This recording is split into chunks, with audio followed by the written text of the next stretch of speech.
This is Ag Matters PM from the Iowa Agribusiness Radio Network, brought to you by the Iowa Soybean Association, your source for the latest Iowa ag news headlines right here in the heart of the heartland. With reports from our award-winning team of Dustin Hoffman, Riley Smith, Mark Magnuson, and Andy Peterson. Now, from the IARN studios in Des Moines, here's Mark. Hello and welcome into Ag Matters PM on the Iowa Agribusiness Radio Network. I'm Mark Magnuson. Today is Tuesday, September 23rd, 2025, and we're so glad you can join us for today's show. In today's episode, I will be joined by Ethan Robson of agmarket.net for our closing market coverage. But first, it is my discussion with Dr. Eric Neumann and Dr. Marisa Rotolo of the National Pork Board as we talk about a task force that has been put together to work towards containment of porcine epidemic diarrhea virus and the ultimate goal of eradicating the disease. Mark Magnuson for the Iowa Agribusiness Radio Network, and I'm joined today by Dr. Eric Neumann and Dr. Marisa Rotolo of the National Pork Board. And today we are talking about a task force that was put together to try and work on the ever-present porcine epidemic diarrhea virus, which, Dr. Eric, we know that this is something that anyone that's around the industry is well aware of. But for our listeners, our viewers who maybe aren't as familiar with PEDv, could you tell us, please, why it is so important and why it is such a big health risk? Well, good afternoon, Mark, and I'm pleased to be here. The significance of PED won't be lost on virtually any farmer in the country, certainly those that have had the misfortune of being affected by the disease. But importantly, and number one, it's a consequential disease in its own right. It's got very high mortality, particularly when young pigs get infected. So that's obviously miserable for a pig, but also miserable for the farmers that have to manage sick pigs and high death loss. So it's a consequential disease in its own right. Number two, I think it's just generally a disappointment, frustration, and the failure of our national biosecurity system. It was a disease that was clearly not present in the U.S. for decades and decades. It made an acute appearance in late 2013, and despite all the finger pointing that goes on, we still don't really know how the disease and the virus arrived. But nonetheless, it's frustrating that we work hard to have a secure border, yet occasionally bad things happen, and they'll happen again in the future. So that's the two main issues. The third one is it's because it is a viral disease, and we're talking about livestock and not people. So we've got some economic factors that guide our decisions for how we're going to manage a disease. And in this case, we don't have access really to effective or even available antivirals that work against this particular virus. So the trick really remains around doing your best to avoid getting infected, because once you are infected, it's pretty hard to manage those affected individuals, but also to limit the spread around the rest of the pigs on your farm that are not yet infected. So it's a challenging one to be sure. And then Dr. Marisa Rotolo, I'd like to bring you in here and ask you how the National Pork Board has put together a couple of task forces, two different task forces dealing with animal health. What are the size and scope of those task forces, please?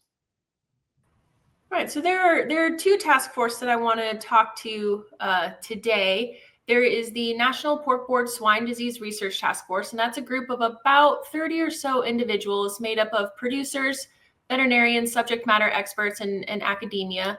And then there is the American Association of Swine Veterinarians PED Elimination Task Force. I co-lead the ASV task force with Dr. Paul Yeske, and that's a group of about 6 veterinarians focused on PED and how we could potentially design a PED eradication program for the swine industry. These task forces work together in concert in the sense of what the AASV task force puts forward is then filtered through the Swine Disease Research Task Force to get producer feedback on how they may, what tools they may need as it relates to PED eradication. And in addition to that, the ASV task force came up with a list of priorities or research needs that then the Swine Disease Research Task Force hosted last fall in our request for proposals specifically focused on PED. So priorities have been identified by both task forces, one producer-led and one veterinarian-led. So, Dr. Eric Neumann, when we think about the task force that's been put together, the systematic review in working towards eradicating PED, could you tell us, please, about that review and how things have gone? Sure. And I would like just to take a minute here to acknowledge the assistance of my collaborator on this, Dr. Bill Hall. Bill and I are both pig specialist veterinarians and practiced in the U.S. Many years ago, but since left the country and are operating overseas. So neither of us had the fortune of having to work with PED directly, but we certainly both grew up in the era of having to deal with TGE, and in many respects, TGE is a virtually identical disease, certainly the way we choose to control it, as we do for PED. So I am empathetic to the situation that the U.S. farmers were in dealing with this, but the brief from National Pork Board on this systematic review was to go out and look at the literature and identify those papers. And in this case, we really focused on peer-reviewed published papers that could contribute some information that would help NPB and the industry get their head around whether it was feasible or not to try to undertake a national or regional eradication program. So very clearly, when we structured our search string, we looked for those papers that could contribute information around feasibility or why that might not be possible. So Bill and I scoured the literature from 1990 forward. We took a three-step approach to the review, one that would be similar to many people doing these sorts of systematic review. That is, cast a very broad net to start with, and our broad net amounted to about 2,000 papers that dropped out in that time period. We then did a first level screening on the title of each paper. If the title looked relevant, it got moved into the second screening. If not, we tipped it out. The second stage of screening was a read through and review of the abstract. If the abstract aligned with the criteria that we set out for papers to be included, those papers were retained. And about 500 of those papers then made it through that screening. And then finally, we did a full length read of all of those 500. And about 100 of them dropped out in the full text reading because they did not contribute something useful or novel with regard to the information we were looking at. So in the end, about 412 papers are what we did the full length review on. We divided those papers into about 12 different categories so that we could sort of start the process of trying to find lessons learned across each of the major areas of the lit review. She is Marisa Rotolo and Dr. Eric Neumann of the National Pork Board, our guest here today. Want to thank you guys both for joining us. So much great information here today in that fight to control porcine epidemic diarrhea virus and ultimately that goal of eradicating the disease. Thanks so much. From the Iowa Agribusiness Radio Network, I'm Mark Magnuson. Thank you to Drs. Neumann and Rotolo for joining today's episode of Ag Matters PM. It is time now for our closing market coverage. I will be joined by Ethan Robson of agmarket.net next. But first, a word from our sponsor, the Iowa Soybean Association and the Soybean Checkoff. Iowa Soybean Association is driven to deliver for Iowa's 40,000 soybean farmers. We're proud to provide objective agronomic research, a helping hand with soil and water stewardship, and timely industry news powered by the Soybean Checkoff. Learn more at iasoybeans.com. It is time now for the closing markets here on Tuesday's episode of AM PM. And I'm joined by Ethan Robson of agmarket.net.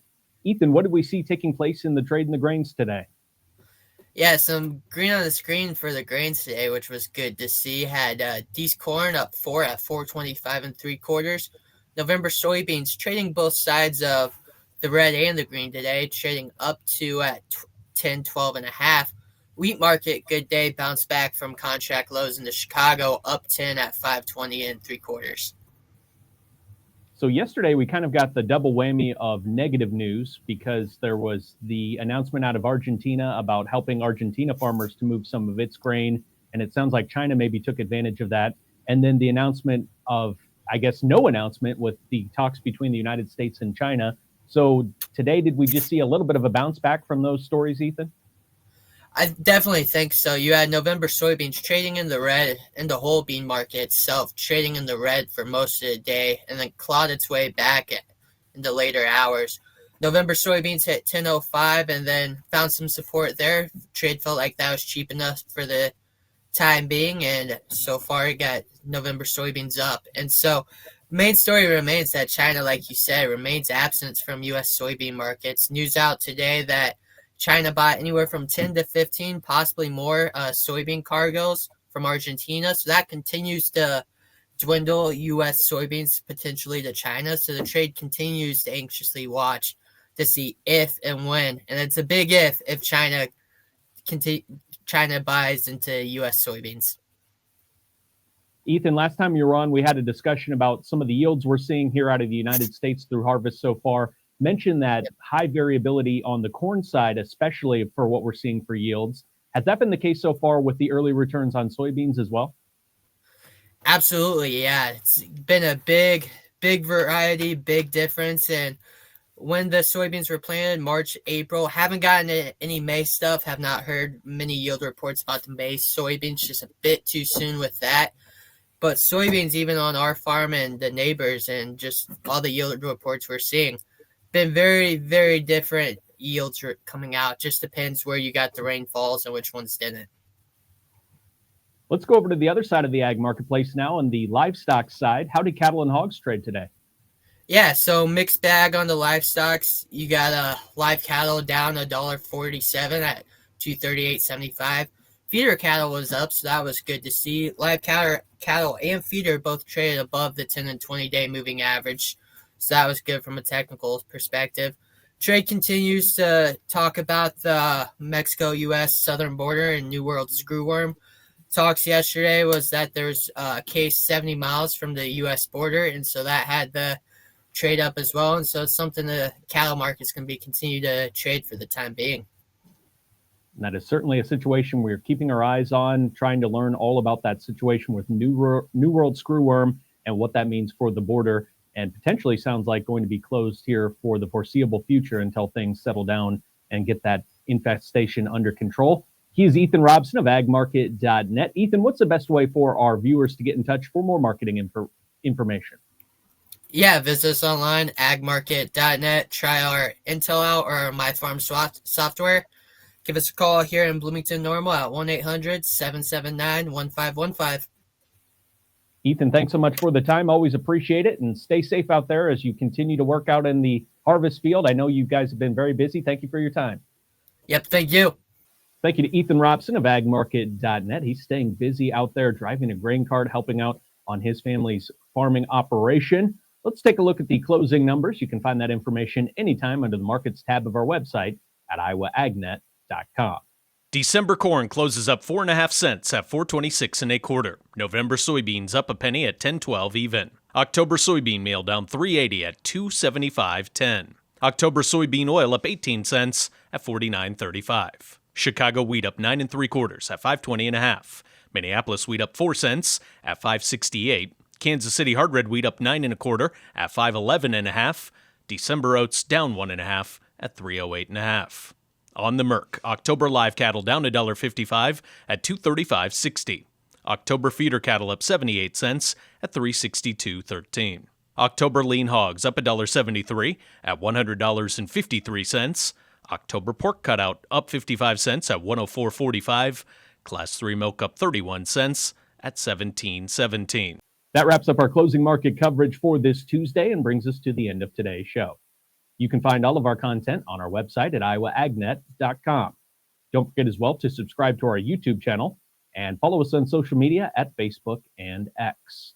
You can also listen to our morning, midday, and closing market podcast, as well as our daily episodes of our Iowa Ag Matters podcast, wherever you find your favorite podcasts at Apple, Amazon, Google, Spotify, YouTube, and Podbean. From the Iowa Agribusiness Radio Network studios in Des Moines, I'm Mark Magnuson. For Riley Smith, Dustin Huffman, and Andy Peterson, you've been watching Ag Matters PM.